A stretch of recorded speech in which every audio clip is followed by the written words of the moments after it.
Hello and welcome to Frostbytes, episode 12. My name is Spencer. I'm joined by my good friend Cassie. How's it going? Great, how are you? I'm good. It's nice to be back. It is. 12 episodes in. That's kind of crazy. It is. Who'da thunk? I know. A whole almost year later. Yeah. Next month will be a year, I guess. Next month we're going to celebrate with a big 1 year extravaganza of some kind. Love it. We haven't quite figured that out yet, but that's fine. Yeah. Maybe we'll get some feedback from the folks that are watching us live. Because we do this live. We do this live. Every month, twitch.tv/just_Kiyashi. We do a pre-show, post-show hang with chat. Yeah. It's a good time. It's a great time. And then we do the podcast. So if you ever like to hang out on Twitch, come hang out with us. Yeah. We were just playing some Mario Kart. It's a place to be. It was a good time. Yeah, man. What you been up to? What have I been up to? You've been busy. I have been busy, but not at the same time. It's like weird. I did a bunch of shows in like a Taylor Swift cover band last week. Cool. Which was kind of cool. We played 3 shows back to back, which was exhausting. It's a lot of shows. There's a lot of shows, but it was fun. And those are done now. And then I put out a video with Beacon yesterday, and that was great. Besides that, just kind of starting to get back into the swing of things. You know, September's coming up, get back into a routine after summer. Yeah, it's kind of been working. I guess I've been producing an album, which you are going to play on. Very exciting. Cat's out of the bag. Cat's out of the bag. Surprise! Yeah, I'm really looking forward to that. Yeah. You go through the things that you do so nonchalantly. Just to reiterate, played 3 back very long Taylor Swift cover gigs. Yeah. Super chill. Made like a partnered like sponsored video. Yeah. On YouTube. That like really well produced, by the way. Thank you. Super chill. I felt like it wasn't very good, but it was put together last minute. Also producing a whole album with your friend Burry. Super nonchalant about it. Goodness gracious. Just doing the things. You're too humble. Yeah. Getting ready for the next little like couple months will be finishing up this album, getting ready for Nova Scotia Music Week. Yeah. I'm playing like 6 or 7 Holy smokes. showcases for that. So that's going to be busy. I'm going away a couple times over the next couple of months. So that'll be cool. And you're nominated. I am nominated. Yeah, Musician of the Year for the 3rd year in a row. Yeah. Hopefully I'll actually win this time. We'll see. 3rd time's a charm. But I'm up against like my best friends. So it's like it's all people that I play with in multiple bands. Yeah. So it's just like, whoever wins deserves it. It's great company to be in. It is. It totally is. It's a good list. Yeah. What have you been up to? What's new with you?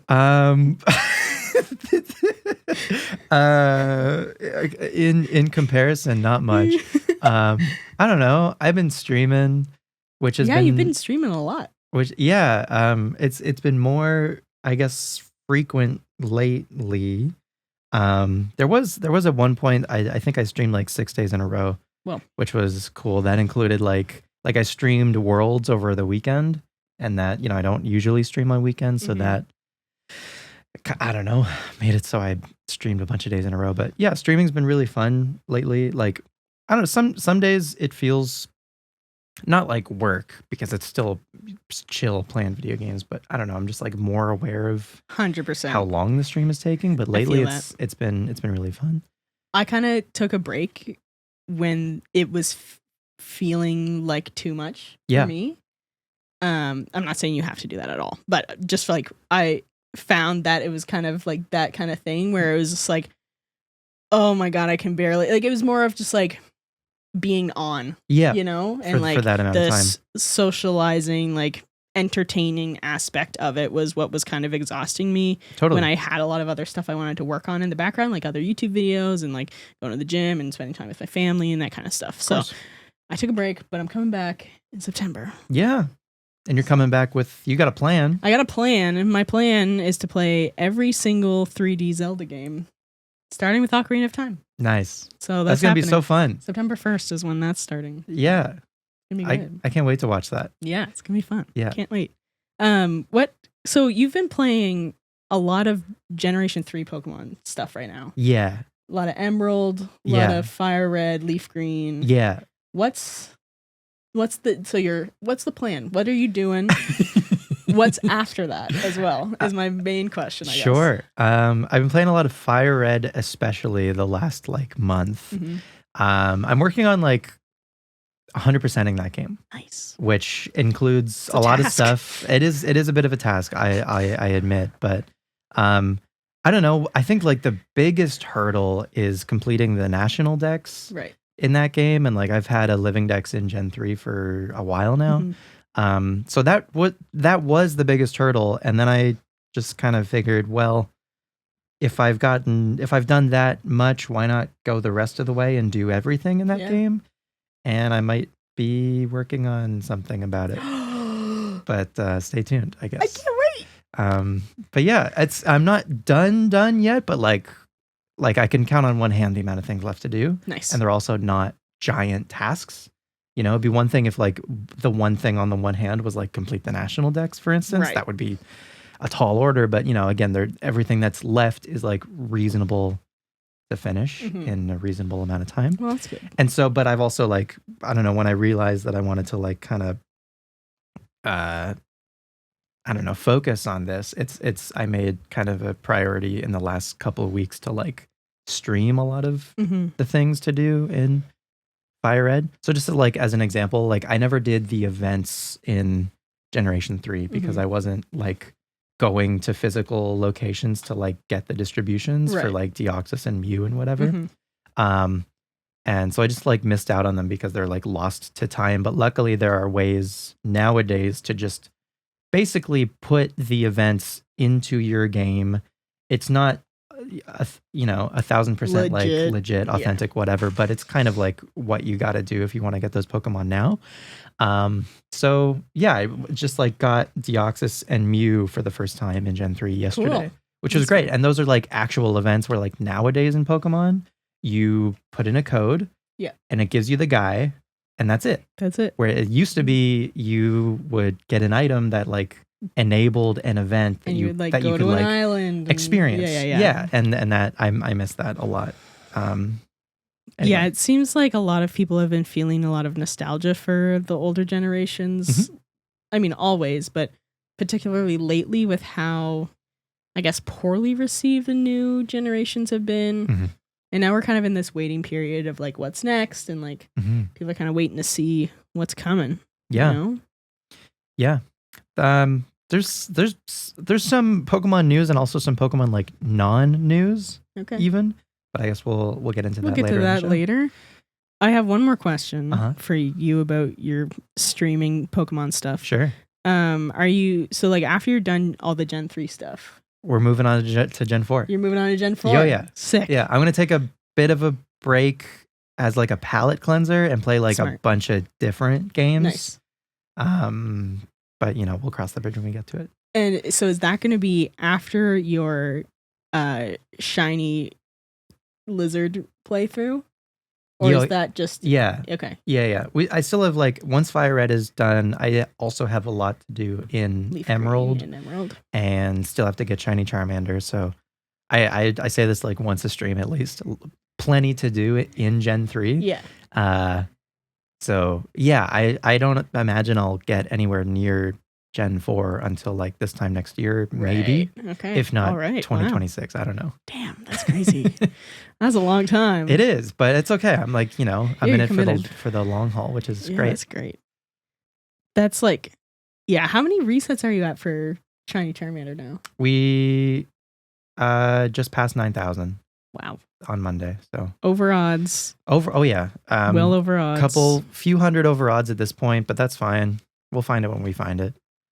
I hope it doesn't take like over 20,000. Yeah, that would. I mean, it. You know, any amount over odds is a bummer, but like, you know, 20,000. Once you hit 20,000, it's kind of like, come on. Well, you know, once you get it, you really worked for it. Yes. Yeah. That's for sure. Yeah. But anyway. Cool. All right. Well, what are we going to talk about today? Today, now that we're done talking about Pokemon. Yeah, today's a bit of a grab bag, I guess, a bit of news. There was a joint Nintendo Indie World / Partner Showcase Direct the other day, and it for the first time they've never really combined the two presentations before, but it was back-to-back Indie World presentations, which featured indie games or games developed by smaller studios. And then immediately following, there was a partner showcase with games from larger developers, publishers, etc.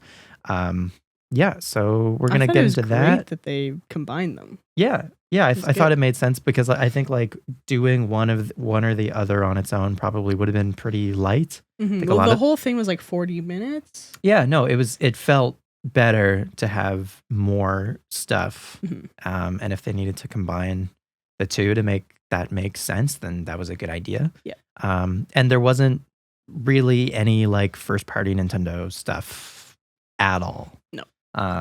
To be seen.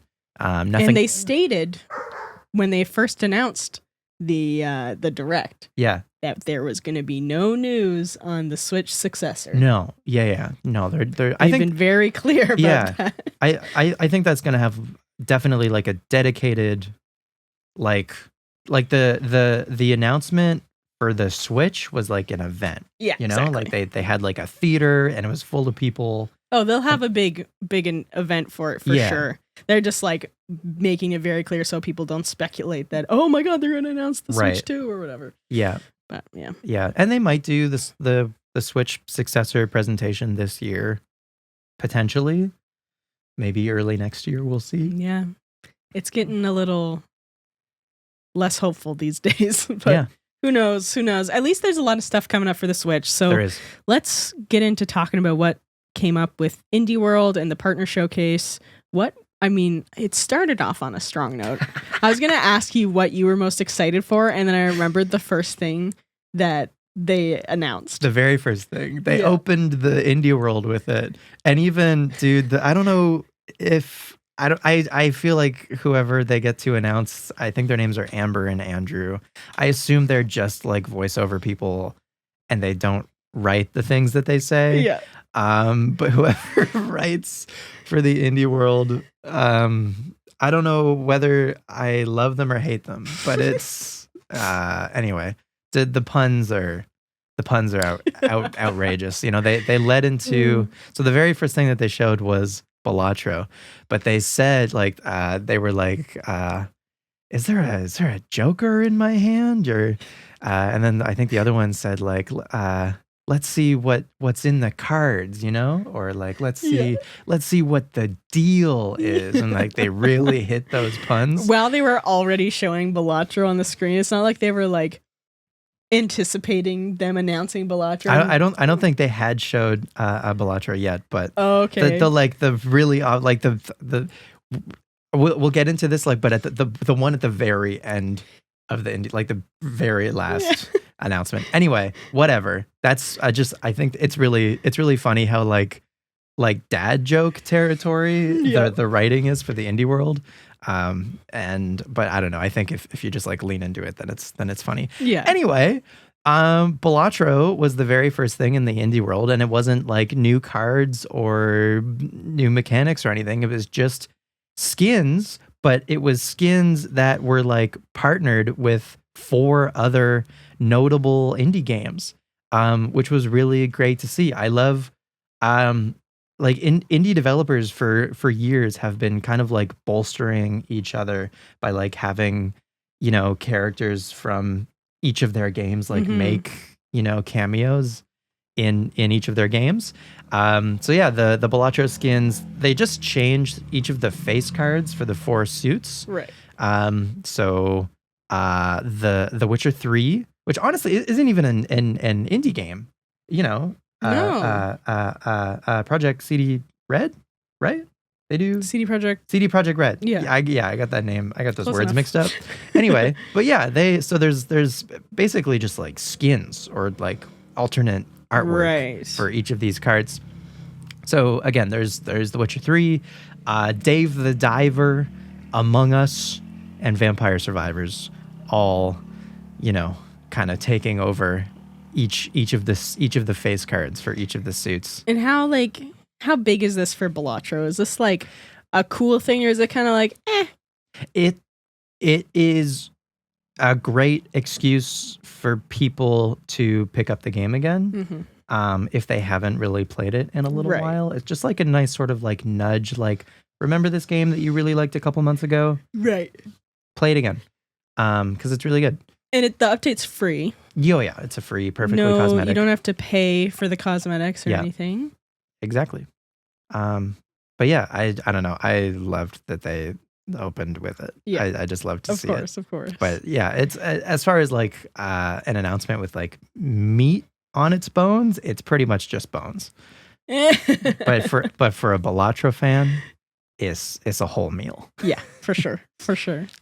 All right, well that was what they announced for Balatro. That was kind of I guess there was a couple other DLC kind of things, but that was kind of the first one that they announced. Next game was called Neva, and that one, the art style looks really, really cool. Yeah, gorgeous looking game. Gorgeous game. That one comes out October 15th, and it's from the team that made Grizz, which I've never played, but looks like a cool game as well. Yeah, this is the sequel to Grizz. Oh, so it's a direct sequel. Yeah, cool. Follows the same character and their dog with antlers that I don't know anything about. But again, the first game was really cool, and this game also looks, again, really gorgeous. Yeah. And that's one of my favorite things about indie games. I find that the art style is just more creative often. And like, you look at indie games that become more popular, I feel like a lot of it has to do with the aesthetic of them as well. Yeah, absolutely. Really cool. And it's like it's one thing for them to be like artistic, but even just like in the sense of like standing out, as much as I love like, pixel graphics and stuff, a lot of those games kind of, if the pixel artwork isn't like especially, I don't know, if it doesn't have like a style to it, if it's really kind of like just pixely or whatever, then it tends to get maybe a little forgettable. Yeah. But yeah, Neva definitely stands out. Looks good for sure. Another big one is Coffee Talk Tokyo. Yeah. Do you know anything about the first two Coffee Talks? I've never played it. Is it like a visual novel? Pretty much. Kind of thing. Yeah, it's a lot of reading, which if you're into is I wrote is music great. for a couple of visual novels. Nice. Yeah. Hell yeah. Yep. That's sick. Good times. What are those games called? Oh gosh. Sorry to put you on the spot. What are they called? I'd have to go to my what's itch.io. Yep. But yeah, Coffee Talk, you I believe you play the role of like a barista and various customers, and they're not like human. Like a lot of them are like monsters or like anthropomorphic animals or whatever. Will come and they'll talk to you and they'll tell you about their life and their issues and blah, blah, blah. And while you talk to them, or I guess like in between, there's like a little coffee making mini game that you play, and you make, a coffee based on what they order while they're talking to you. That's cool. And then you serve them their coffee. And I think maybe depending on like how well you make the coffee, you might like they might like open up to you more if the coffee is better, cool. or maybe if it's like a bad cup of joe, they might like be mad at you. Yeah. I don't know, frankly, I haven't played, but this is what I have grasped so far from like any of the trailers or whatever that I've seen. I believe there are demos. If there isn't already a demo for Coffee Talk Tokyo, and this is the newest Coffee Talk. Again, there's two that are out already, and there should be. I feel like at least Coffee Talk 1 has a demo out if you wanted to like give this game a try. But for the most part, it is just like kind of a cozy visual novel with the odd coffee making minigame. Cool. Yeah, that's kind of the vibe I got from like visual novels. Pretty cozy. Like I was fortunate to be in a couple game jams where I composed for 2 different visual novels, and it was kind of like, they just kind of wanted like chill, lo-fi, acoustic-y kind of beats, and it was fun. And that's your jam. That was my jam. Yeah, it's good. Huge. Yeah.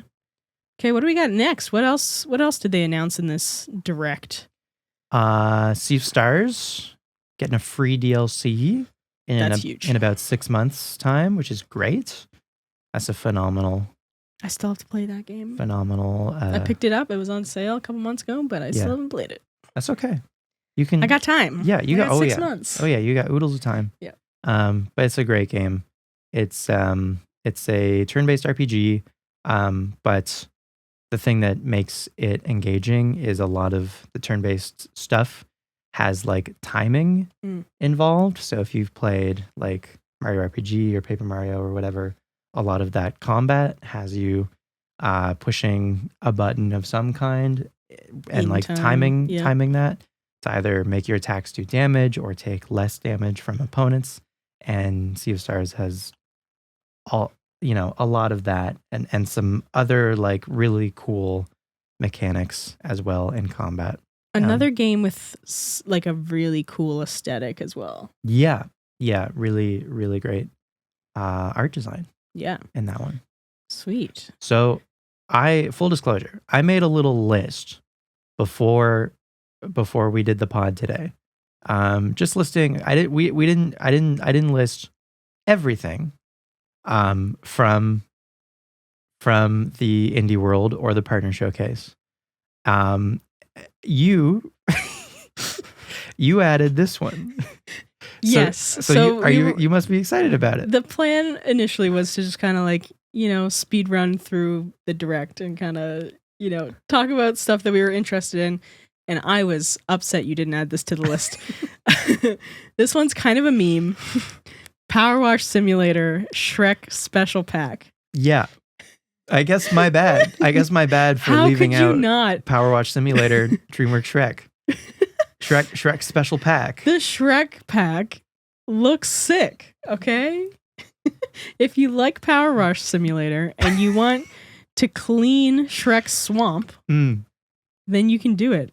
Oh, it's so real. I'm not kidding.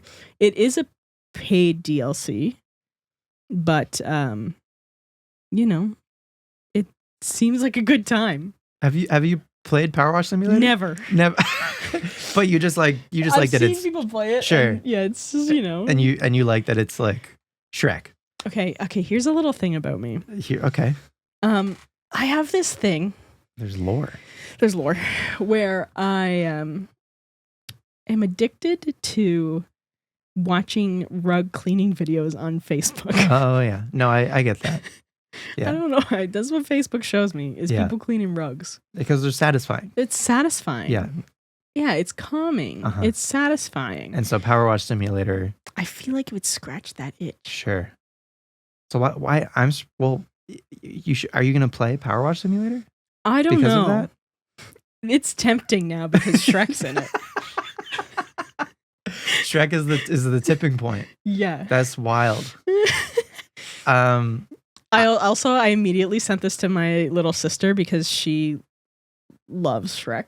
Great. Like, has just this weird obsession with Shrek. Yeah. Remember when we went to London and they had like a Shrek thing? They had like a Shrek like a tourist adventure. Yeah. Thing. Yeah.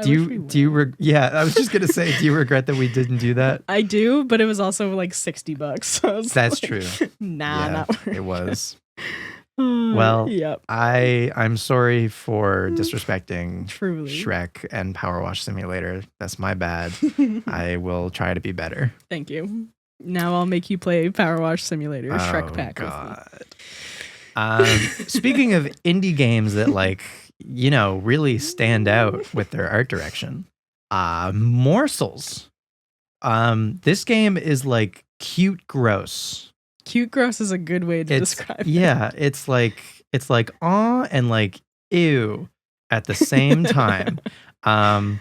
It is a roguelike apparently. I don't know if well, you know what? The trailer might not say that it's a roguelike, but usually in the presentation, and these aren't like included in the trailers that are like uploaded later to the Nintendo of America YouTube, but they'll have the developers of these games like do a talking head at the camera to explain their game a little bit. Yeah. So those guys might have explained that this is a roguelike. I don't remember. Anyway, yeah. It's almost like The Binding of Isaac in that it's like cute, gross. Exactly. A little bit. Or maybe like Cult of the Lamb. There's like a genre almost of there's like a certain group of people that are gonna like this game. Yeah. For the presentation. Yeah. Gameplay wise, frankly, looks cool, but yeah, it does. I feel like the presentation is like so not distracting like in a bad way. Just like that's all I can like think about, and whatever like the actual gameplay is secondary. But are you gonna check out the demo of this one if there is one? Yeah. Does it say here? I don't know. No. Oh, yeah. I mean, I would definitely try the demo for this. Absolutely, because it does look cool. It does. Yeah. I just it's one thing for a game again to like have this like really great presentation and art direction and stuff, but then like the gameplay also has to be there. Like I am gameplay first. Yeah, 100%, first and foremost. 100%. Not to say that this game doesn't have it. It just I don't know that what they showed really gives a great sense of the gameplay. Yeah. Personally. But yeah, absolutely. If there's a demo, for sure. It looks intriguing. Hopefully, it'll live up to the hype. Yeah. But it makes a good first impression, if nothing else, and definitely like a lot of people are talking about it because of its look. So that's, which is huge for them, I'm sure. Yes. The next game also set quite the impression. Now, you were streaming this direct, and I was watching it on your stream, and chat kind of just went crazy when this one was announced. Date everything. Everything. This is a dating simulator. Huh? Yeah. Where you can like the lamp like everything. Turn into a person. I don't know what's going on. every appliance, every item in the house can be dated. Can you can enter a relationship with. Is this like there's just like a weird kink that people have? I think this is just a funny dating sim. Okay. But you know what? Who knows? There's a toothbrush, I think. There's a vacuum. I forgot about Hoove the vacuum man. Oh, gosh. I forgot about him. And everybody's, gorgeous, obviously. Of course and they are. There's a cabinet, and there's Shelly the shelf. And then there's Doug, personified existential dread. Yeah, that's my favorite thing. Because, it's date everything, not just physical objects, also like ideas. Exactly. And concepts. Anyway. This one, I mean, I don't play dating simulators as it is, but no, this game, for what it's worth, probably gonna be funny if nothing else. It looks like it will be funny. I just wonder what the point is. Yeah, man. Like, do you what's the goal? Like, so you can also just like be friends. That's good. You can just be friends with the vacuum man. Yeah, that's nice. Anyways, that game comes out October 24th. Sick. Get date everything if that's something you're interested in. Under the sun, I guess. Yeah. the people were also very excited about Peglin. Another roguelike, but it is based on Peggle, right? The game where you drop a ball and then it bounces on a bunch of other balls until it finally falls through the bottom, and you don't get to bounce anymore. Seems like an interesting concept. Yeah, and I think there are like enemies, and depending on like how many bounces you get will depend on how you attack in the them. Peggle, depends on like how much damage you do, and there's probably some other multipliers and synergies and stuff going on. This game came out a couple of years ago on Steam, and so it is now coming to Switch for the first time. Okay. I don't know. It looks cool.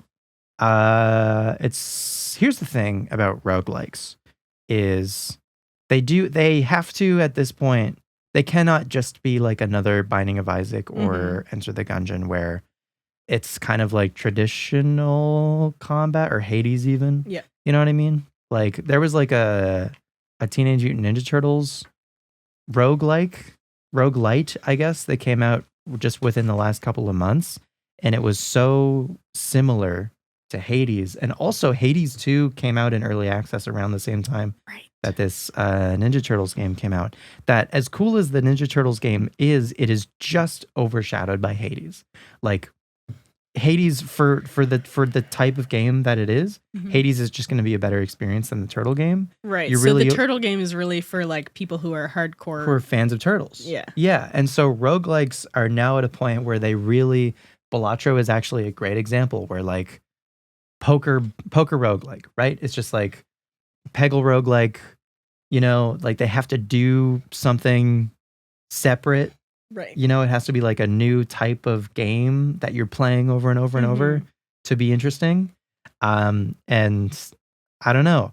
No disrespect to Peglin. It looks cool. And like, I haven't tried it. I could get hooked on it. I have no idea. It's just, I find it interesting. Just the amount of almost like combinations that are coming about. That's fair. I will say the goblin looks really cute. Yo, yeah, the presentation for the game is great. It looks really cute. It's just I don't know. The next couple of ones actually did kind of interest me a little bit. Like I don't think I'll ever play them, but Wobbly Life, which comes out in December. It just looked like at first I couldn't tell if it was like trying to be like a Fall Guys kind of thing, but it seems like it is more of like one of those like physics based games where it's like difficult to move and do stuff. It really reminds me of Human Fall Flat. Yes. It's if not just like a direct rip of Human Fall Flat plus maybe Fall Guys a little bit. Yeah. Yeah. So nothing super original, but for someone who hasn't played anything like that, maybe they would like to play that. And then there's Pico Park 2, which is out now. It came out the day of the Direct. And this, I think a lot of people in your chat were kind of just saying like, oh, this is like copying Bread and Fred in some ways. Yeah, I think just because the trailer for this one opened with the two characters like attached with a rope. Yeah. Yeah, but it seems like the like 8-player multiplayer kind of thing would be kind of cool and chaotic, fun little like party game maybe. Yep. Local and online, which is huge because there's not enough local games. Totally. In my opinion. Yeah, I think even just the option for 8 players is valuable in and of itself, just because there aren't really many games that like allow for that. Yeah. But this one's, I know we're not doing the hit or miss for this one, but this is a miss for me. That's fair enough. That's fair enough. That's why you didn't add it. Let's see, they talked about Shovel Knight. They did. That's fine. Yeah, that's just Shovel Knight again. Yeah. Europa, that looks all right. Yeah. Seems interesting. They showed more of this one in a previous direct, so this was just like a quick remember this is coming. Yeah, like 10-second reminder.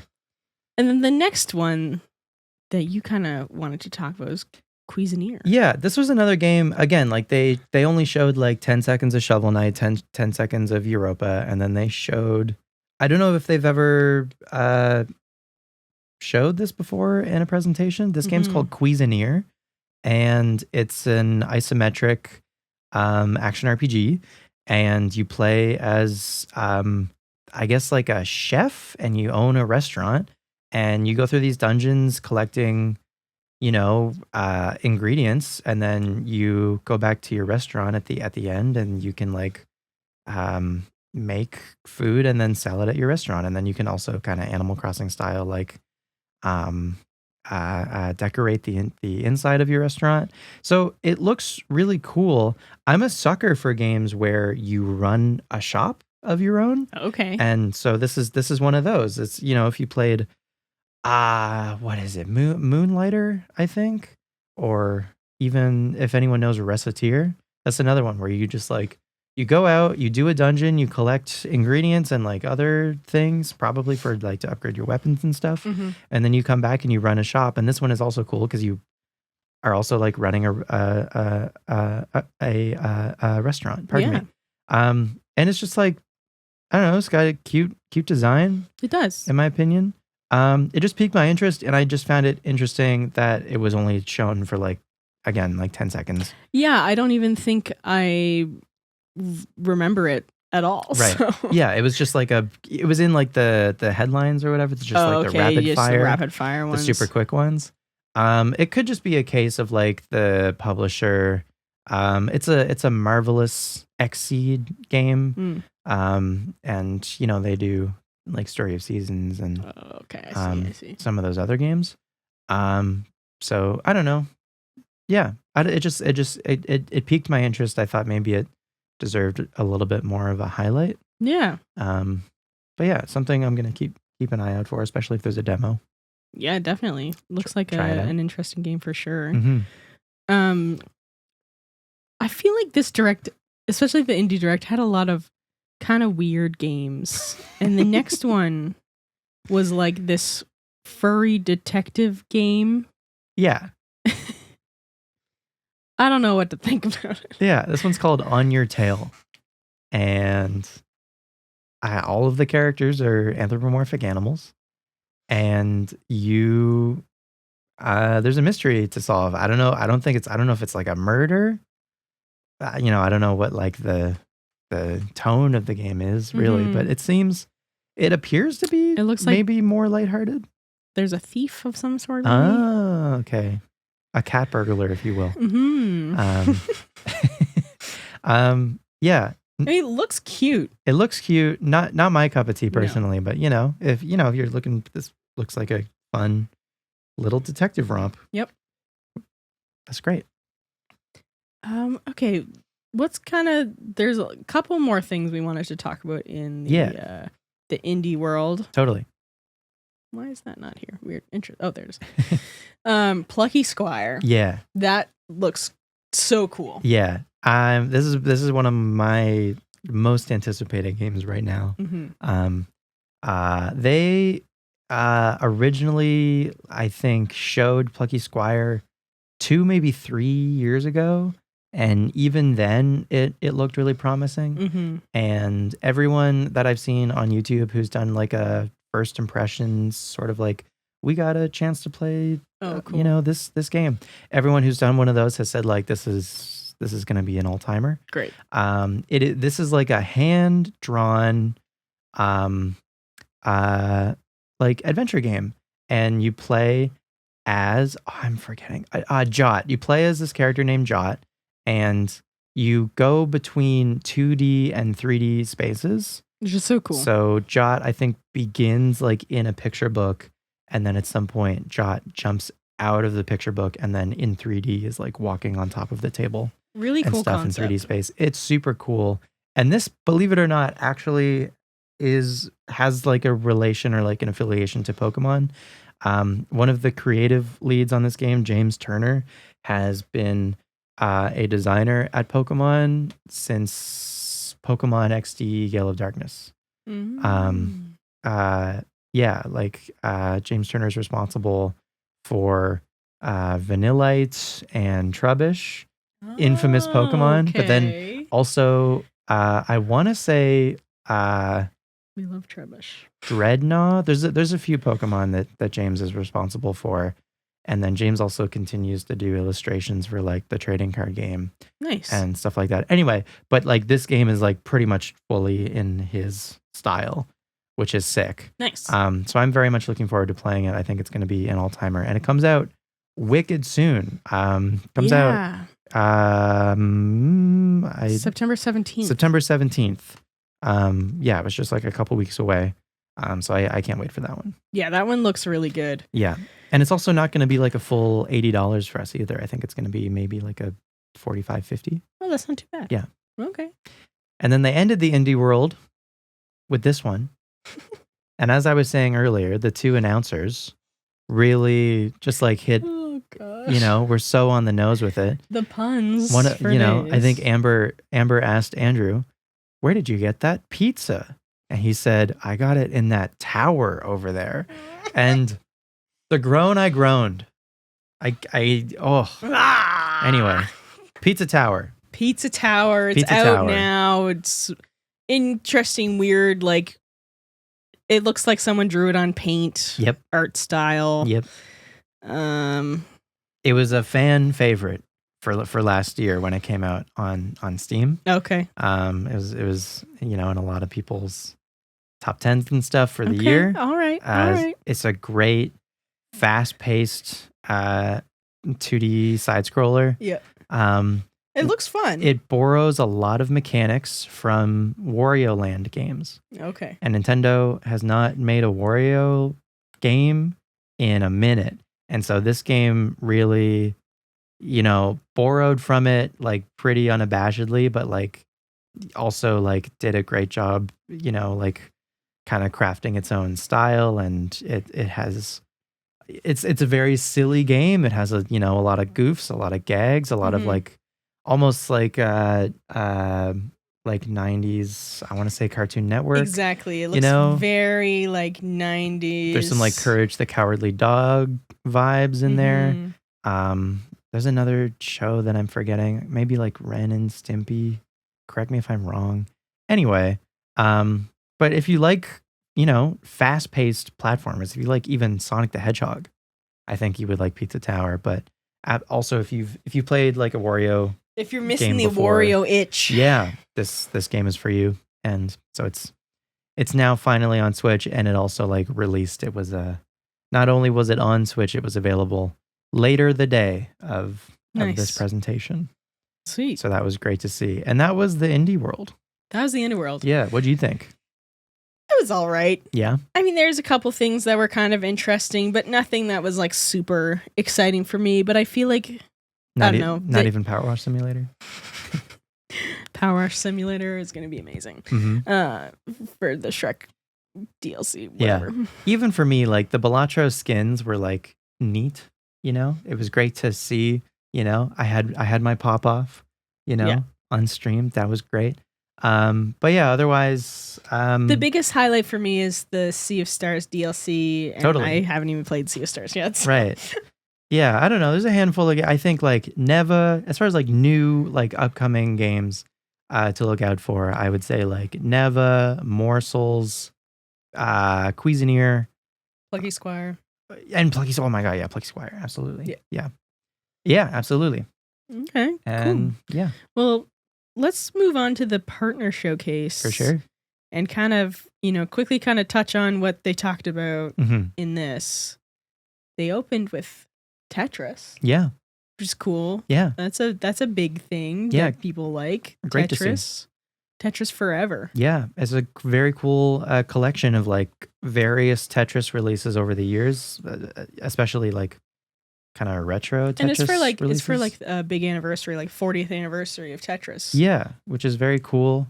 And you might be thinking like, well, Tetris is Tetris. Why would you need multiple versions of Tetris?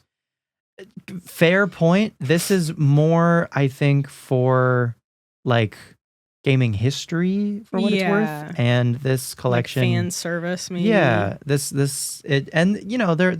are games for what it's worth that feature like variants on the like typical Tetris formula. I guess there's some like multiplayer versions of it in there. There's fucking Hatris, which is crazy. So what's Hatris? Hatris is you gotta stack hats on top of hats, but like they gotta be like the same kind of hats. Nice. And then when you stack enough of the same type of hats, then they disappear. Yeah. If you've ever played the very first Yoshi game, was this type of game.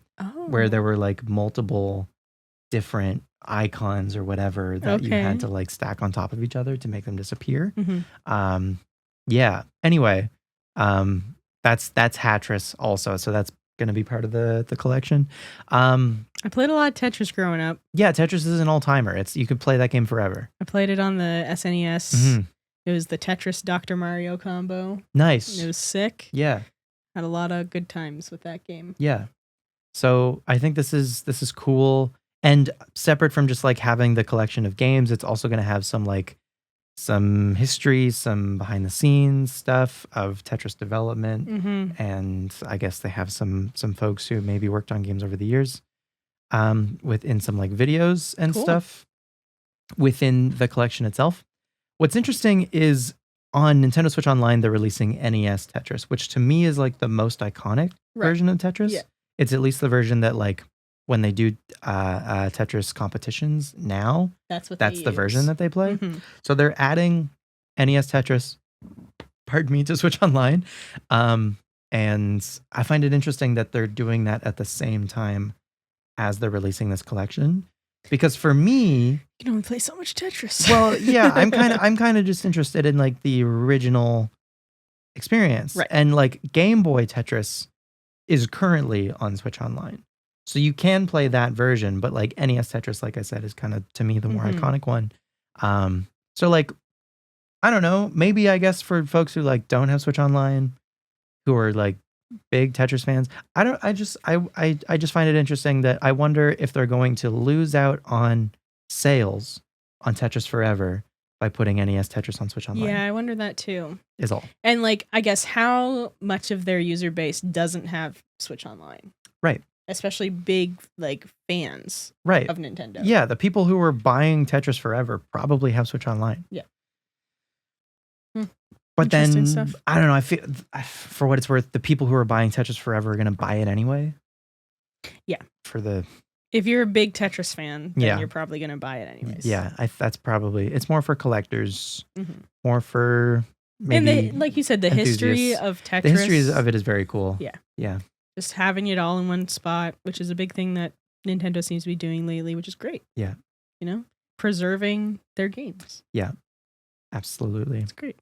And collections continue to be very prevalent releases lately at the end of the Switch's life.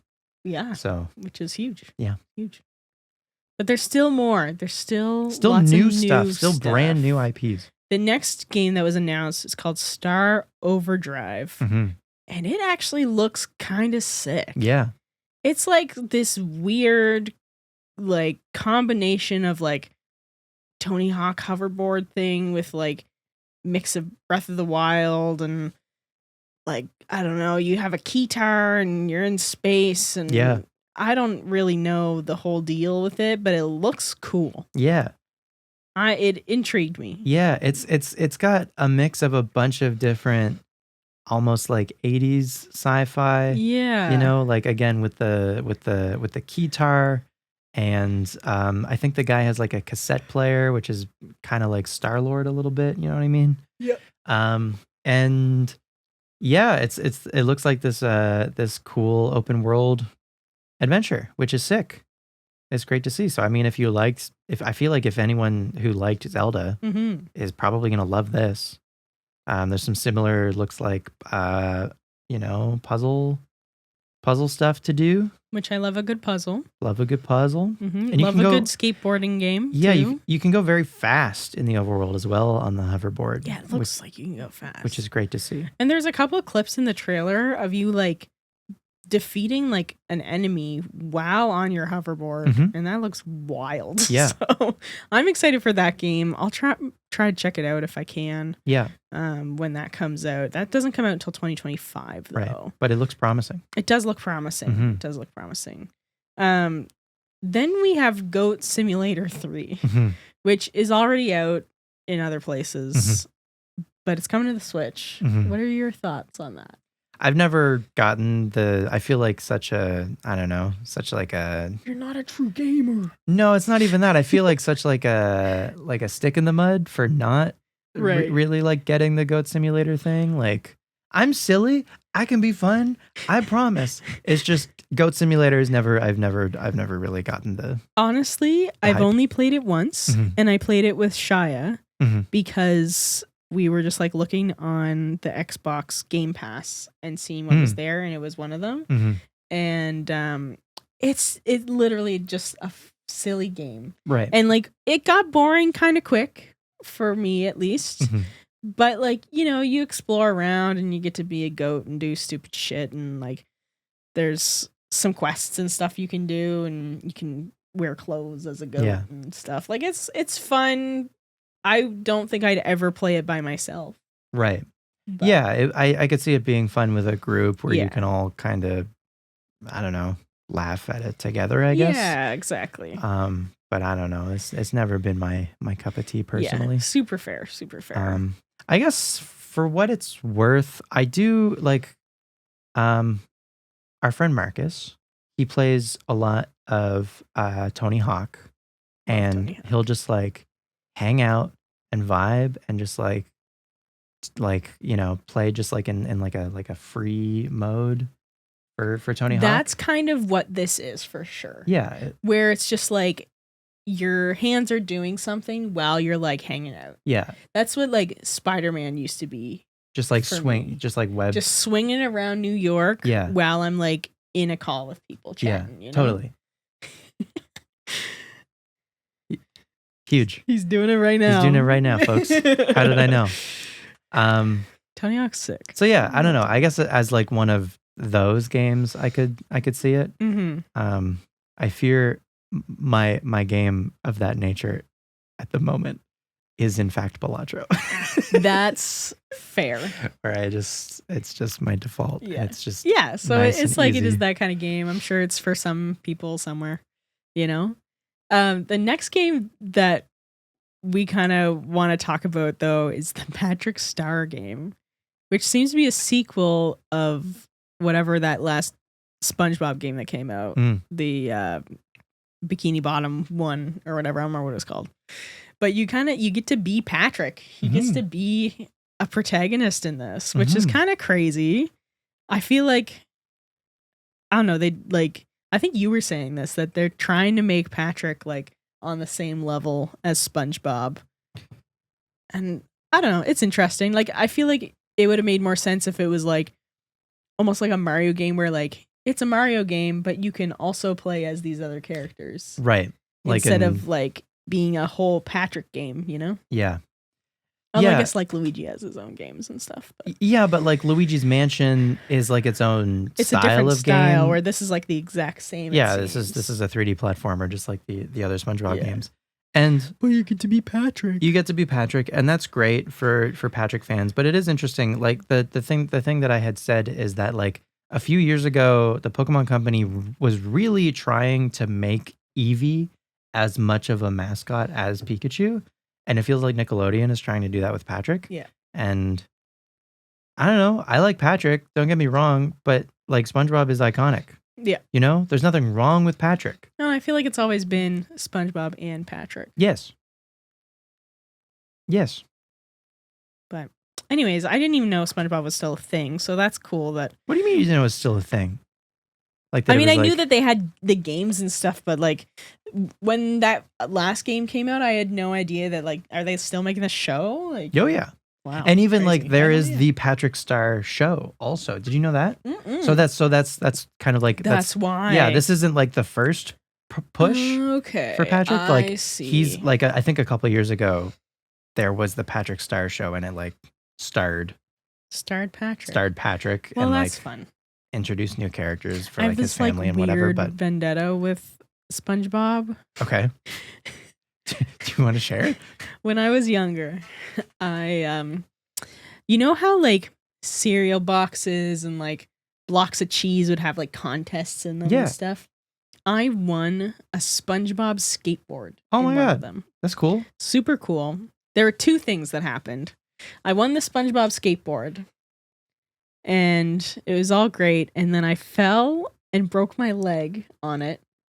So it was cursed. It was cursed. It literally, the wheel got cut, like a sidewalk. It has like the lines that separate the pieces or whatever. Yeah. I don't know what it's called.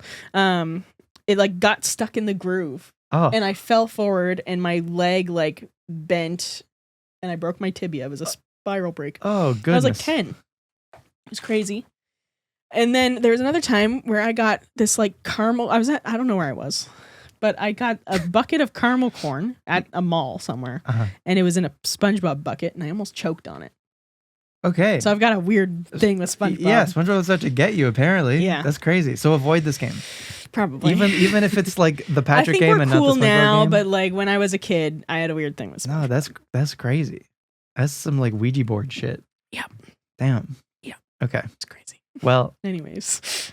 Not that you were gonna buy this game to begin with, but now you definitely won't have a reason to. Yep. Anyway. Freaking SpongeBob. Anyways, yeah, I'm sure it's great for people that really like SpongeBob. The other one seemed fun. It seemed like it was a fun game. I never played it, but it looks like it was maybe a good time.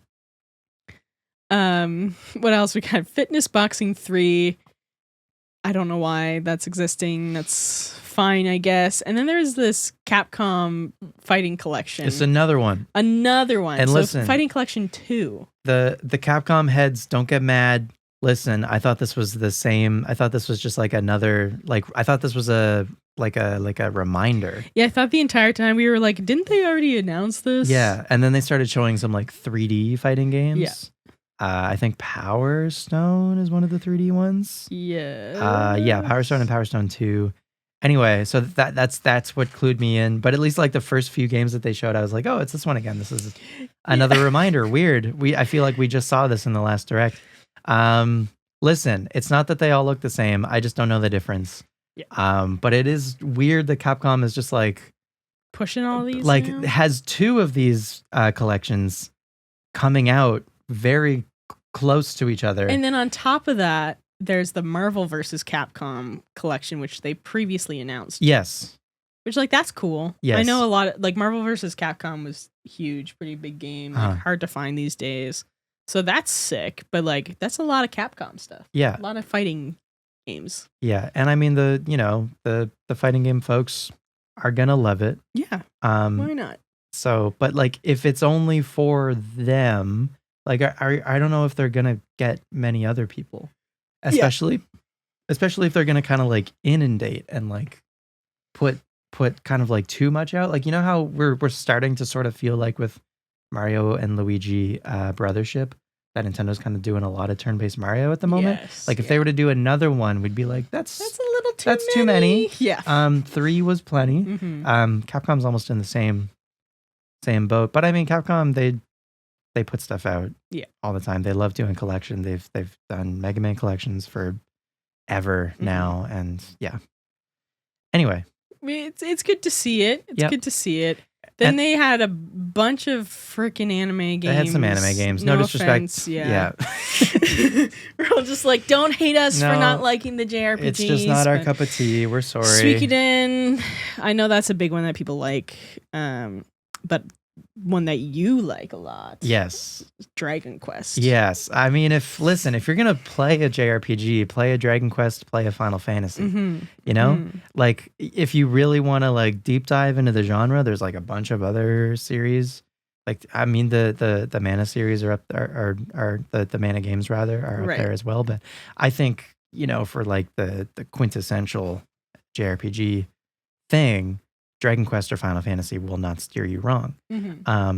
So yeah, I'm very excited for Dragon Quest 3. And look, it's not that like... And this was just like a reminder that this one's on the way. There's a lot of JRPGs out there. There's a billion. Yeah, it's not, you know, like everyone finds their ones that they like and stuff, but it's just like there's like, why are there so many? I don't know. I mean... Are there that many people that like them, or like do you play them and then like...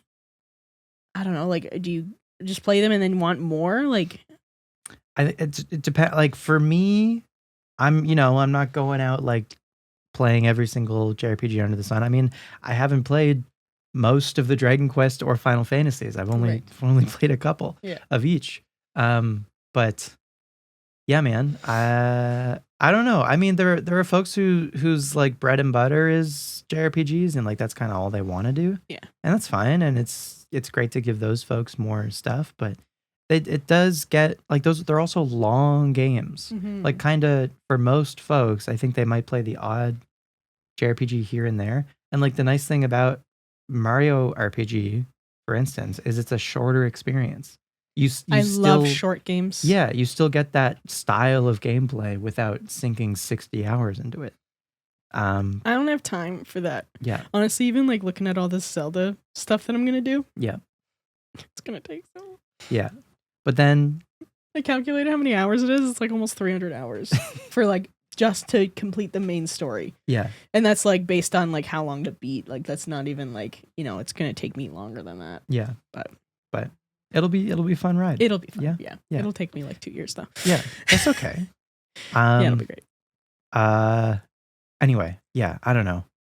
Dragon Quest is great. I'm looking forward to the HD 2D remake, which I believe is still in the title, which is crazy for them to do. Yep, still in the title. Dragon Quest 3 HD 2D remake. Yeah. Yep, very weird. I guess it's too late now. They're not going to drop it. No. We got a Castlevania release, which is the DS games, right? Which yes. Those are difficult to find. So that's good yep. to get those onto the Switch. Yep, make them more accessible. It's Civ 7. Mm-hmm. Coming to Switch. It's coming to Switch. Great. Not really my game. I'm sure it's someone's game. Do you play the Civ games at all? No, I played Civ 5 once with friends and it did not go well. But Civ is really funny. Like people who don't play video games do play Civ, right? Which I find fascinating. Or even like the sports game, sometimes Call of Duty crowd, right? Will also just play Civ. Weird. But okay. History bros, I guess. History bros. And it isn't. Listen, it isn't just history bros. I understand, but we're just shit talking all these games. We now. are, yeah. Goodness. Oh, what gosh, do we like? I know. My Sims. Okay, the people are stoked about My Sims for what it's worth. Yeah, I never played the My Sims games, but I'm sure they have a very niche community. Yeah. Of people that are excited to have these back. Yeah. The Cozy Bundle. They're putting Cozy in a game title. Right. Which is like kind of crazy that they're like using, these keywords in the game title. Right. Like fan-made terminology is now making its way into like the marketing for stuff, which is very interesting. That kind of baffles my brain a little bit, but like I guess I get it. Yeah. I mean, anyone who isn't familiar with the My Sims like series, maybe their first game was like Stardew Valley or they're they play Animal Crossing or whatever. Yeah. Just seeing the word cozy, especially like, oh, I might like this. Yeah, if they already know that they like cozy games in general. Yeah. I think the inclusion is smart on the publisher's part. Yeah. They announced a couple of things that they said before. There's new Five Nights at Freddy's kind of thing coming out. Disney Epic Mickey Rebrushed. Yeah. It's coming in September. We're kind of like, we have a list of things we kind of want to talk about. Like, yeah. There was one more game that you have on our partner showcase list. Yeah. Do you want to talk about that? This was like the final announcement. Yeah, this was kind of their one more thing. And it's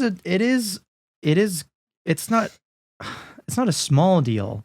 It's a great thing to see. It's a little surprising how long it's taken, frankly. So Yakuza Kiwami, which originally released in 2019, is finally coming to Switch. And this is the first of the Yakuza or Like a Dragon games to come to Switch. Right. And it just feels like this should have happened much sooner in the system's lifespan. But it's great that it's happening now. It's going to introduce a lot more people to the series. The Yakuza / Like a Dragon games are great. Yeah, we do need to remember, like, there are still a lot of people that only have the Switch. Right. Don't have access to other games Yeah. unless they're on Switch. Yeah, like a good reminder for me was like in the indie world when they showed Peglin, and then I looked up that game on Steam and saw that it had released 2 years prior. I never noticed it 2 years prior, but having these games release on Switch now and also just like be in these presentations is just a great way to breathe new life and give like a second chance for these games to a whole new audience. As much as I love having like console exclusives and stuff, I think it's very important to have games on different on as multiple many consoles. on as many things as possible. Just totally. give everyone a chance. Yeah. You know? Totally. Yeah, and I mean that's a big reason why folks emulate, you know, True. if they've got a computer that can do that. Mm-hmm. But yeah, I mean there's a lot of folks who don't even want Nintendo to like make consoles anymore. They just want Nintendo to focus on games and just release them on and just other just like put platforms. Mario on PlayStation because the PlayStation is like a weird. I know. Not, you know, that's a whole other thing. That's a whole other conversation. Yeah, but you know, there are folks who are like bummed that like Nintendo published games are like trapped, so to speak, on a lower power system. Right. Yeah, I guess I understand that. But also like it's not that bad. But it is Nintendo is also like the biggest culprit for like exclusivity. Yeah. Yes, thank you. For sure. Yeah, I mean Nintendo releases don't come to other platforms. No. Not even PC. No, and they won't. Which, I mean, I don't know. I feel fine with that, but I understand. I think because we are, I mean, I can speak for myself, I guess. I am like Nintendo first. Mm-hmm. And so like I'm going to get the Nintendo system. Yeah, exactly. But, I am also Nintendo first. Yeah. And I guess maybe there are people that are the other way where they're just like, oh, I really want to play Zelda, but unless I emulate it, I can't play it officially. Where like maybe if it was on PC or whatever, like some other people would legit play it, play it more legitimately. Yeah. But anyways, it's cool that this game's coming to Switch. It is. And it also opens the door for possibly more Yakuza / Like a Dragons. Yeah. To come to Switch. Mm-hmm. And that was the end of the partner showcase. The joint Indie World Partner Showcase. Yeah. One thing that we kind of talked about for a bit was that we were hoping that Silksong was going to kind of get a little bit of an announcement, but it did not. Yeah. At all. I felt like it could for this presentation. Potentially, like obviously, it would have been like the final announcement. Mm-hmm. But honestly, Silksong at this point is a next gen console. No, I think it is so anticipated that I think it is only going to be shown in a much higher, like an official Nintendo Direct. Either an official Nintendo Direct, but like not even like separate from Nintendo. Like it could show up like at the Game Awards. Like it could be like the final big announcement at the Game Awards or something. That's fair. It is so anticipated at this point. It is frankly unrealistic to expect it to show up. And I'm saying this for like I was expecting it a little bit for this presentation, which I think was like naive of me. Right. You know. So yeah, I think the only chance we're going to see anything about that game is either a really big presentation again, like the Game Awards, or they're just gonna like Team Cherry is just gonna like drop a new trailer with a release date, just like loose on Twitter one day. You know what I mean? They're just gonna pull a Nintendo like what was the last thing that they tweeted? By the way, new system is or was that just when they confirmed that they're working on the new? Yeah, they're just like, by the way, there is a successor to the Switch. Yeah. That we're working on. Yeah, just like loose in a tweet. Yeah. I don't think Team Cherry will do that, but anyway, yeah, all of that to say, just like I think that's only ever going to show up in a I don't know what the word is, just like a higher, just like higher stake kind of situation. Yes, yeah, for sure. Thank you. I don't know what the word you were looking for, but that's good enough. Neither. Yeah. Okay. Well. We don't get Silksong, but we have a bunch of games that have either recently released or are coming up soon. We want to kind of talk about those just so all of our listeners and our viewers can kind of be up to date. Totally. What's coming. Yeah. That's what we're here for, to keep everyone up to date, I guess. Yeah. We know what's up. Yeah. So many games. So a little while ago, Nintendo did this weird, it was like a 20-second video of like a creepy dude in like a paper bag over his head, like smiling. And everyone was like, oh my God, Nintendo's making like an actual horror game. And then that turned out to be another Famicom Detective Club game, which no disrespect to Famicom Detective Club, I think this is another like visual novel situation. And these are horror games, and there's you're gonna be murder, etc. But I think people were maybe hoping for something maybe grittier, right? Maybe more horror and less, I don't know, anime horror. Yeah, anime can still be spooky, obviously, but I don't know. This is still it's Nintendo horror. It's still Nintendo. Like yeah. it's not gonna be, I don't know. It's not gonna be Amnesia. That's fair. Anyway, MEO the Smiling Man Famicom Detective Club is out now. There's also a demo that you can try if you're curious, but it is a horror detective game, visual novel situation. Yeah. Cool. Yeah, if you're looking for that sort of game, if you like, I don't know, maybe spooky. Maybe if you like Phoenix Wright or something, you might like this game. Or obviously, if you've played a Famicom Detective Club game before, this one feels like a no-brainer for you. But yeah, have you heard of that series, Famicom Detective Club? Never. No, it was like an older, previously Japanese exclusive series where it was detective games. There'd be moitas, and you'd have to solve them.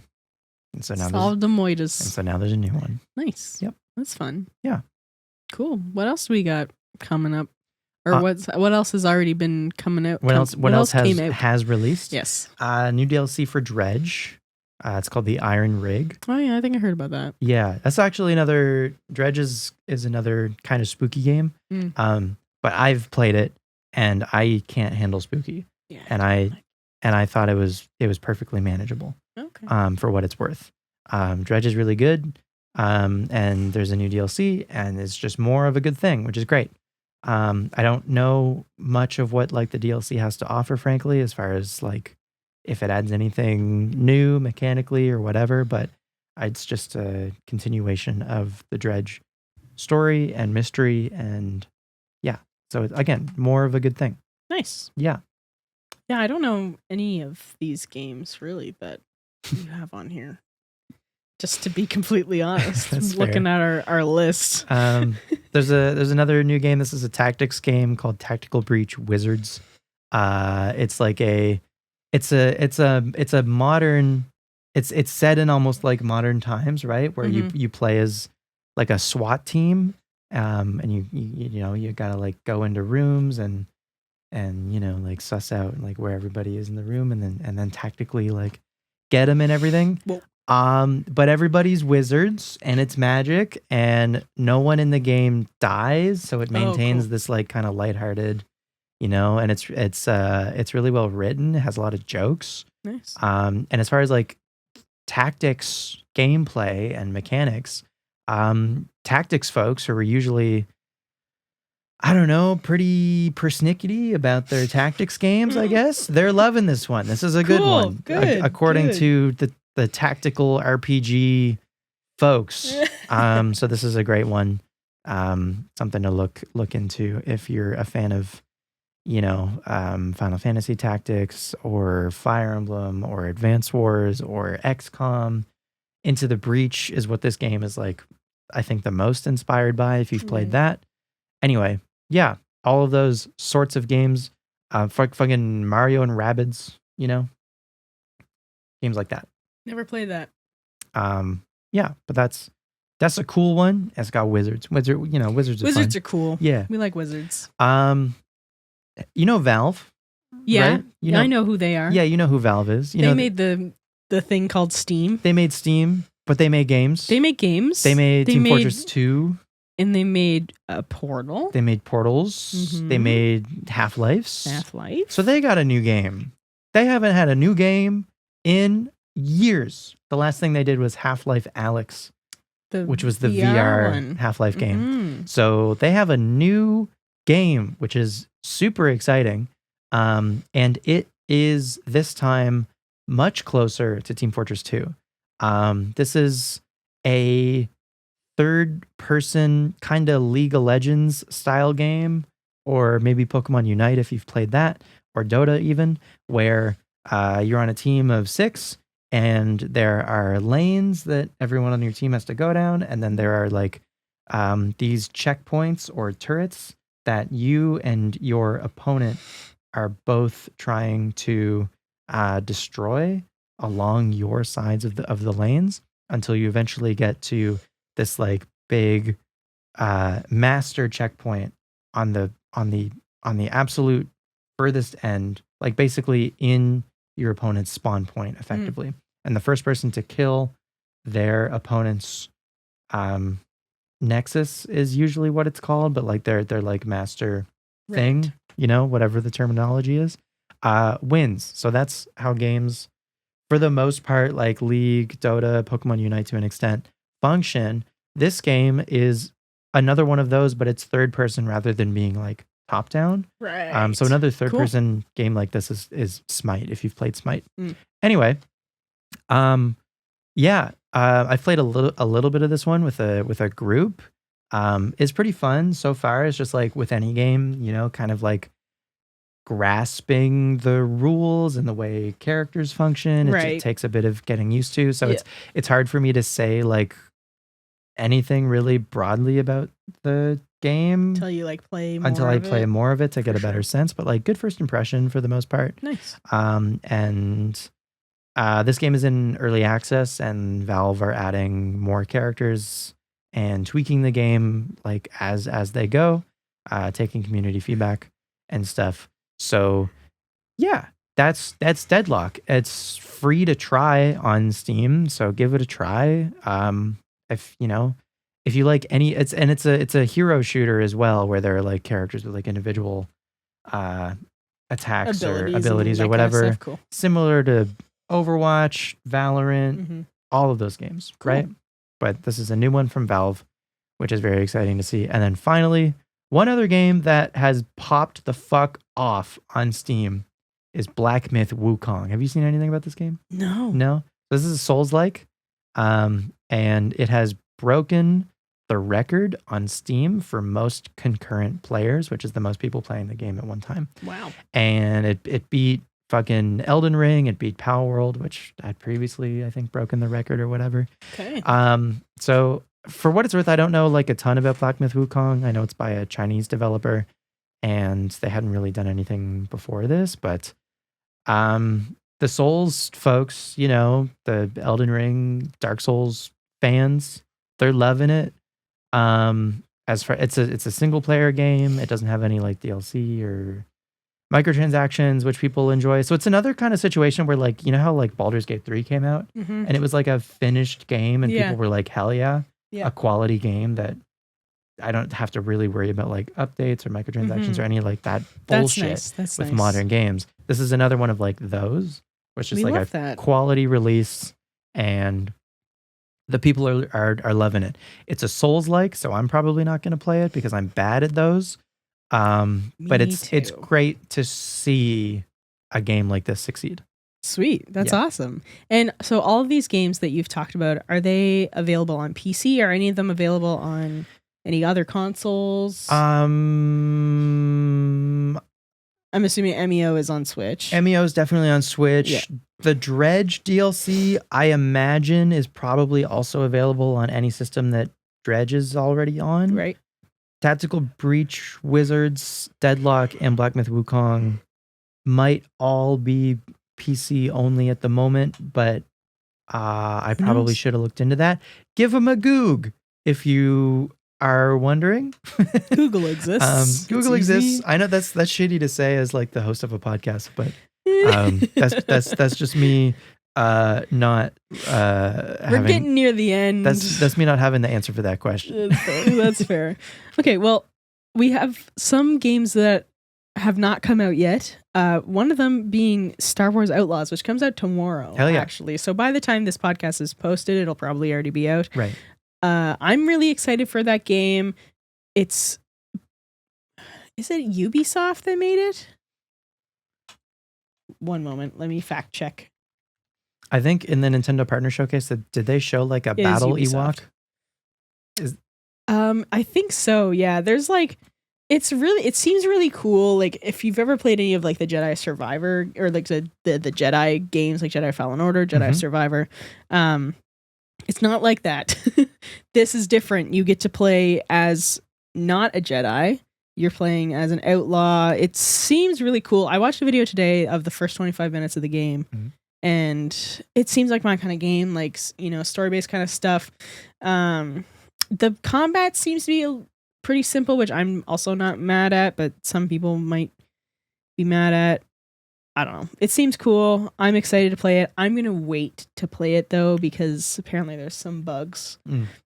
People who have played early access, like paid for early access, there was an update the other day, and it like stranded them in the middle of space, and they had to like restart their playthrough. Okay. Or something. That's a bummer. So yeah, I'm gonna wait on that till they figure stuff out. But it is published by Ubisoft, and it's like an open world Star Wars game.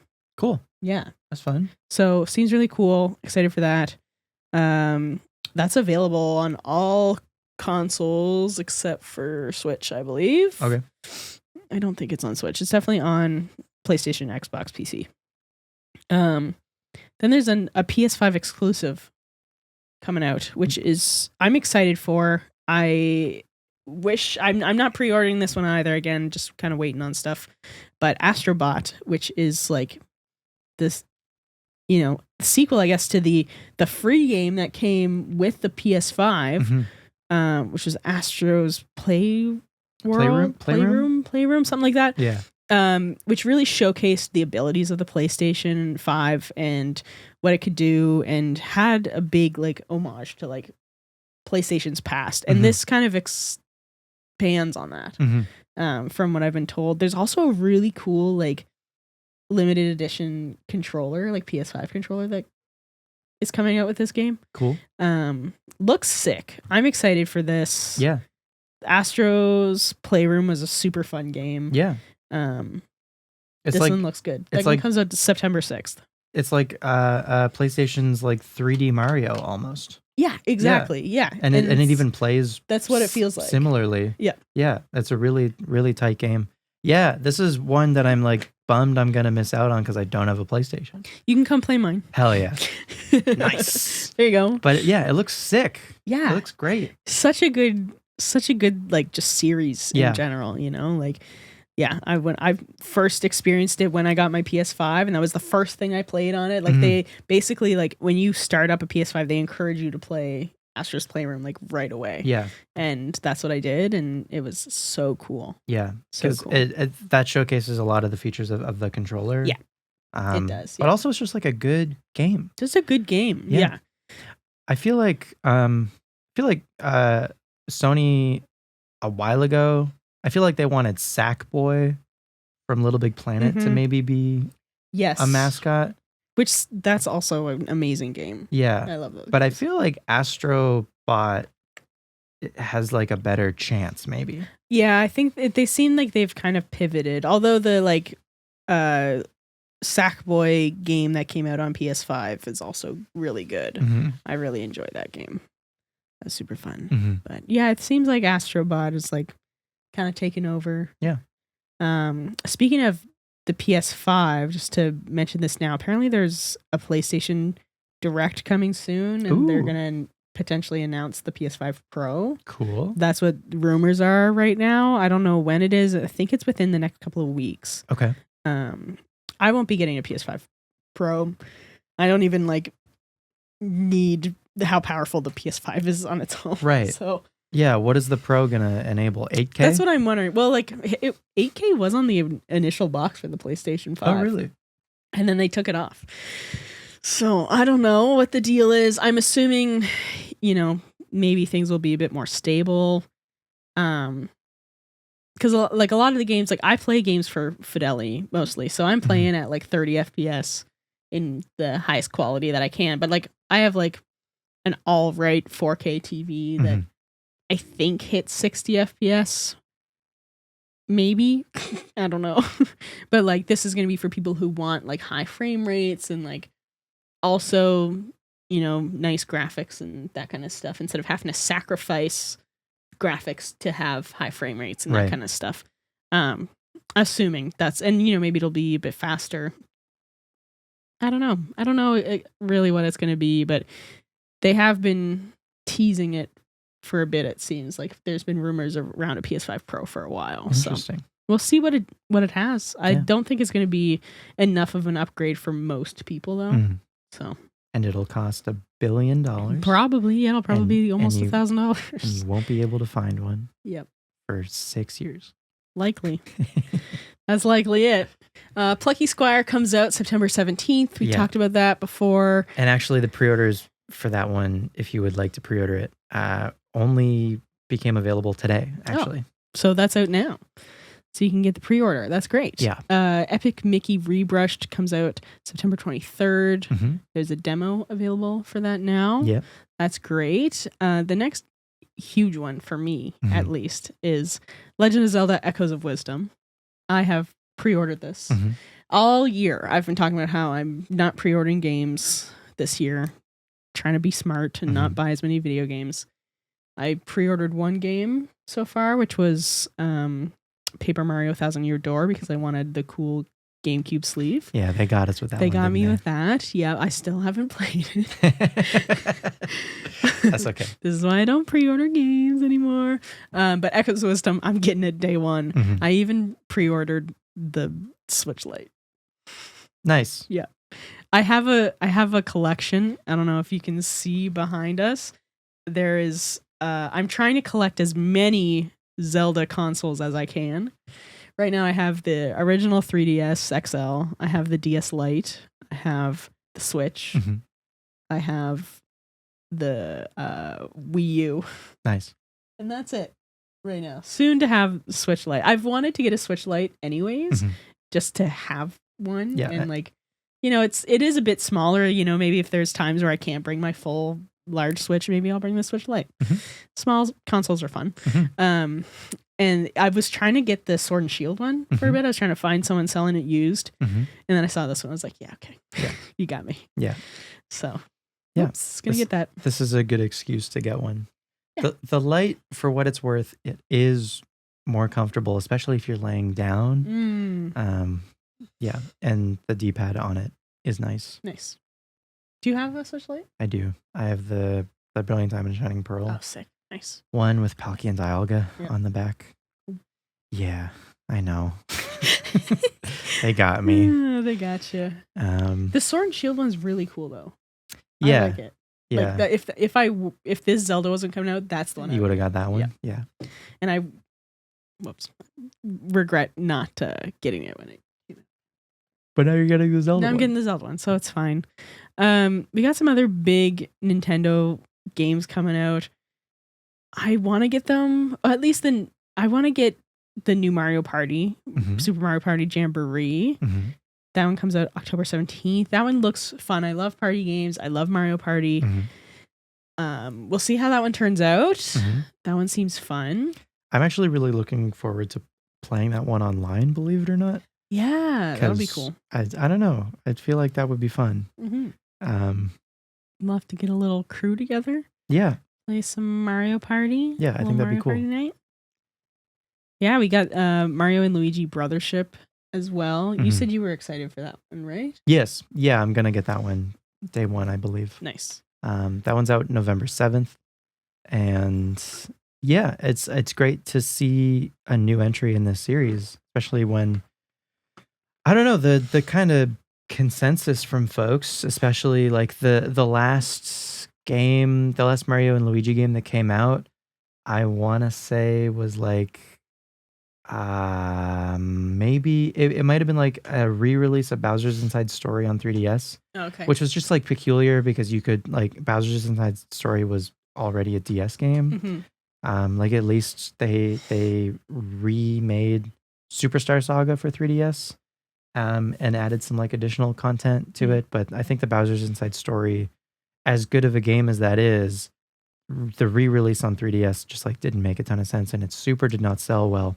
And so I forget the name of the studio, unfortunately, that was making Mario and Luigi games, but they folded. Oh. And that's kind of why we haven't seen Mario Makes and sense, I Luigi guess. for a while. So I don't know if like the same people who used to work on the series have worked on Brothership, Right. or if this is like maybe like a newly made like Nintendo B team or what. But anyway, all the same, from the trailer, it looks really promising. I like the art style. Yeah, and it looks really cool. So I'm stoked about that one. Sweet. And there's another Dragon Age game coming. Yeah, the Veil Guard. I'm not gonna get this one, but I know that there's Dragon Age fans that are looking forward to it. Cool. I think the release date is kind of interesting for what it's worth. Halloween. But yeah, I don't for what it's worth, I don't know anything about Dragon Age. Cool. Yeah. All right. Well, that's kind of like what's on the radar for what's coming up. A lot of games. Get your games pre-ordered if you do that. Yeah. Or wait a bit and get them used. Yeah, which is what I'm trying to do. Save some money, wait for sales, but I understand the importance of pre-ordering. So if you're like really interested in a game, pre-order it. I mean, I'm gonna pre-order Plucky Squire. I think I'm very excited about that one. It's not gonna be a full $80, and I think it will be helpful for that studio in the future to have pre-order numbers for what it's worth. And I'm a fan of James Turner, so nice. I've been looking forward to this one for a long time. Sweet. Yeah. All right. Well, I think we're coming close to the end.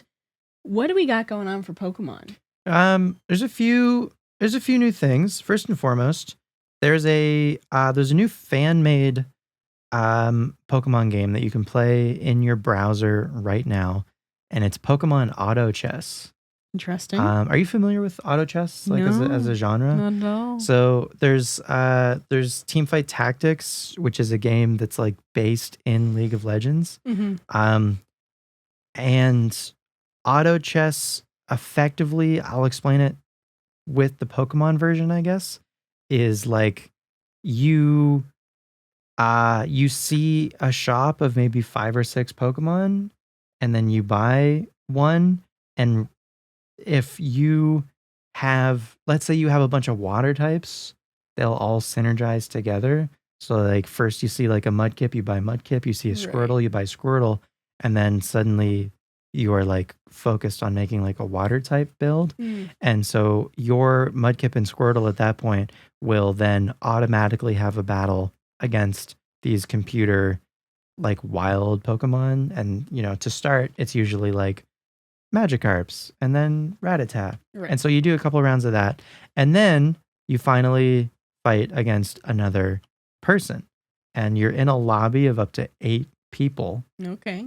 The Teamfight Tactics people are probably pulling their hair out at how I'm explaining this, because this is kind of the same way that game functions as well. Anyway, a fan made a Pokemon version of TFT or Auto Chess. That you can just play right now for free. You just gotta Google Pokemon Auto Chess and it'll come up. It is popular, so you might have to try to log in a few times because their lobbies are full very often. All right, but just keep trying. And yeah, I don't know, it was fun. I'd never really played this type of game before, and so this was like my first introduction to it.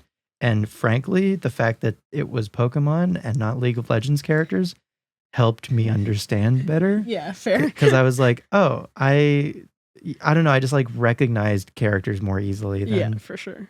So that, I don't know, that made it for sure. That made it more about like learning about like how the game works and less about like what characters are. And stuff. Cool. Anyway, the Pokemon trading card game Pocket comes out on mobile October 30th. Oh yeah, that's so soon. What's weird, you can pre-order it. How do you do that? I don't know, just through the App Store.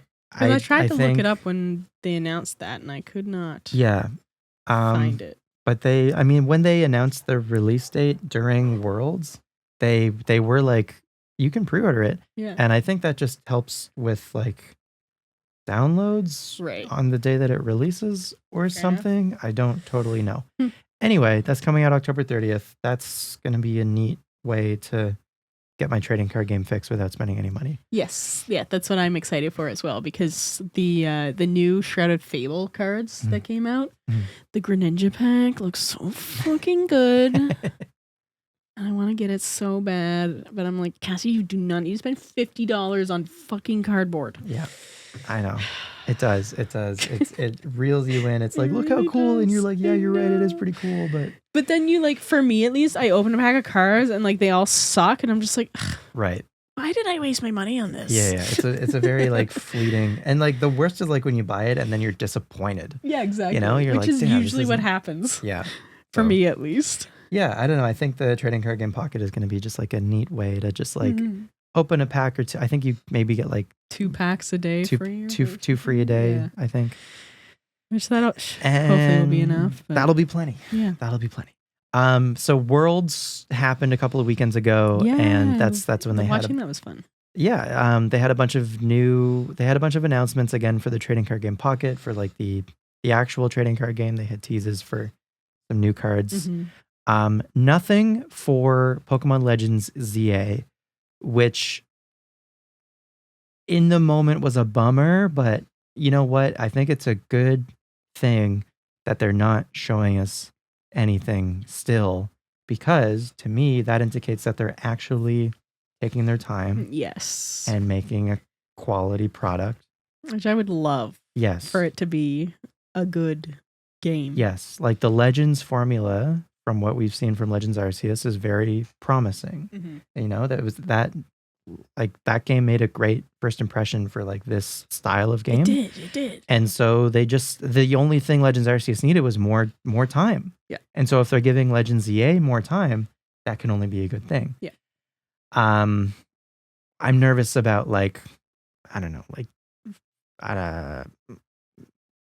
Legends EA, for what it's worth, not Legends EA, Legends Arceus released January, I think 28th, I want to say, of 2020.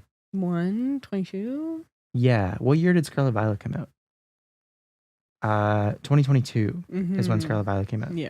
So Legends Arceus came out January of that year. And I'm just worried that in order for them to still fit into their cycle, that's what I'm worried about as well. that Legends EA is going to be January 2025. Yeah. I would love for it to be like November, right, 2025. That's fair. Yeah, I'm wondering if they're still stuck in that cycle of release dates and you know everything. Like just because they haven't shown us something yet doesn't mean that it's still not like planned for that. Yeah, they might, in a couple months be like, hey, by the way, it's coming out in 2 months. Because something. based on their patterns of like 3 years for every generation, Generation 10 would be scheduled for November 2025. Yeah. But I would love for it to be just Legends EA first. Yeah. And then even if Gen 10 comes in like 2027, like you can spread it out more. It's fine. I'll be sad, but I'll survive. No, I'd rather it be quality. Because here's the thing. This gives you plenty of time to play other games. Because Pokemon games take like hours to do everything in, right? Well, you know how I calculated the time for all the Zelda for games? Zeldas, yeah. I did it for Pokemon games too. Yeah. And what did that come out to? Let me open it up. Just to beat the main story this is just one game from every generation. Okay. So like 9 games total? This is including remakes. Okay. 2, 3, 4. 13 games total? Give or take? 17 games is what I have on my list. I don't know. How did I get 13? I don't know. Anyway. So on my list, this is based on what I have. Okay.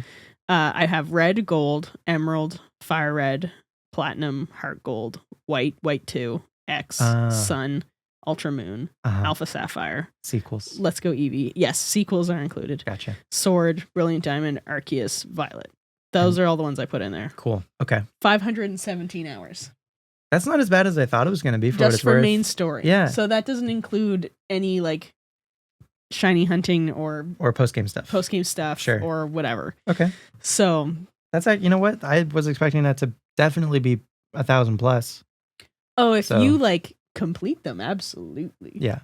Like, on how, like I was just basing this on how long to beat.com, just like seeing like what they said on there, and so it's just like what the main story would be. And like obviously, like, you know, most of the time I play it like main story plus like extra stuff kind of. But I just put the main story amount. It would be like, you know, 30 hours for the main story, and then it'd be like hundreds for for the completion. rest. Yeah. So no, but that's cool. Yeah. That seems like a good. But yeah, we'll have lots of time to play all the other Pokemon games. Yeah. Which I want to do. I've been itching to play X so badly. I want to shiny hunt my starter. Oh yeah? Yep. I want to get a shiny Froakie. Nice. Yeah. Shiny Greninja goes crazy. It is so good. Anyway, the last Pokemon thing, just for this weekend, depending on when this episode gets uploaded, this might be old news, but the 7-star normal Terra Dragonite, that raid is ending on Sunday the 1st, and as well as the corresponding mass outbreaks with like that you can currently there are shiny boosted odds for like Larvitar, Bagon, is Goomy one of them? Goomy and Hisuian Sliggoo actually. And Beldum. Cool. I think that's all of them. Nice. Yeah. I've actually the other night I got a shiny of one of each except for Beldum. So I might still get Beldum because I've got a few days left to try to make that happen. Yeah. But it didn't take very long because again they have boosted shiny odds. You know. Boosted shiny odds plus sandwiches, you're good. Yeah, I'm not even doing sandwiches and it takes like 10 minutes. Oh. Yeah. Sick. That's awesome. It's huge. Yeah, I remember the last one I think I did was the Hisuian Voltorb one or maybe. Yeah. And like I found like 3 shiny Voltorbs. So yeah. It's crazy. It's great. Good stuff. But also I guess if you don't have Legends Arceus, this is a good opportunity to get Hisuian Sliggoo and Hisuian Goodra. Pretty sick. But that's pretty much it for Pokemon. Nice. Some stuff, not anything too exciting though. But things for the big Pokemon nerds. Yeah. Which we are. Yeah, for sure. That's it. What's going on in Fortnite? Oh, Fortnite. There's actually a lot of stuff. A new season started a couple weeks ago. Okay. Chapter 5, Season 4 is officially what it is. It's called Absolute Doom. It's a Marvel series or Marvel season. Okay. The battle pass is like all Marvel skins pretty much. Has like War Machine, Jonesy, who's like one of the main Fortnite characters as like Captain America. They have Peely, like the banana guy, as Wolverine. Peelverine is what he's called. They brought back all the other Marvel skins you can buy in the shop. And it was like cool, like it kind of came along with the announcement of Robert Downey Jr. as Doom for the next Avengers movie and stuff. So that was really cool, and they magically planned that to work out. There's a new Iron Spider skin, which is really important to me. The little Spider-Man guy. So I got that. That was cool. But it's been pretty fun. There's been a lot of cool items. You can like get Captain America's shield and like throw it at people, and like there's like cool jetpacks and like auto turret thing that like goes on your back, and these cool like fist glove things that you can shoot people with, and a lot of new POIs, new bosses to fight, and I've been playing it a little bit more. I like skipped the entire last season pretty much. Okay. I played it like once or twice, and it was fine. It was just like, I don't know, died really quickly all the time, so I just kind of gave up. And this one's been fun though. Cool. So that's what's going on in Fortnite. Cool. And it's all, and Marvel's right up your alley. Marvel is right up my alley. Yeah. Sucks for people who don't like Marvel, I guess, but yeah, it's cool. I like it. Sick. Yeah, that's what I got. Yeah, I think we went a little long tonight, but that's cool. Next month is our 1-year anniversary of Frostbytes. Our birthday. It's our birthday. 1 year of doing this. I want to hear from chat, viewers, commenters, people that listen and watch our podcast. What do you want us to do? Yeah. We want to celebrate somehow. We're trying to come up with ideas. If you have any ideas, let us know. We both have Discord channels as well. Mm-hmm. If you're in our Twitch or anything, you can find them. I'm not gonna. You know how Discord works if you use it. You can find it. Yeah. So like, let us know. We're gonna do something cool. We're gonna celebrate somehow. I think we're gonna be doing the live stream the same day the new Zelda game comes out. Mm-hmm. Hopefully. I think Echoes of Wisdom is probably gonna be on the menu. That'll probably be like the pre-post show thing. Yeah. And then we need something cool to do to celebrate within the episode. Within the show itself. Yeah. Yeah. It's I mean you had a great idea, which was like actually playing a game during the episode, and that would work well for like the video version. I meant like of the VOD. Some sort of like a trivia game or like not like a video game, but like a game within the podcast. I'm with you. Okay. I'm with you. Yeah. Okay. Like that. Yeah, we could figure something. We'll figure it out. But if you have any ideas, let us know. Yeah, let us know. We do this podcast live on Cassie's Twitch, twitch.tv/just_Kyashi, KYASHI. And it's great. It's great when people hang out live when we do the show. We love when people hang out live. If you would like to join us for when we do it live, we'd love to have you. And you're coming back to streaming very soon with some 3D Zeldas. Yep, it's gonna be a good time. And really excited to play Zelda again. Yeah, and I'm still plugging away with Gen 3 Pokemon stuff. Yep. If you want to hang out for that as well. Sweet. Yeah. All right. I think we did it. We did it. That's a lot of games. Episode 12 is done. Wild. See you next month for episode 13. Yeah. 1 year. 1 year. Holy smokes. All right. Bye, friends. Later.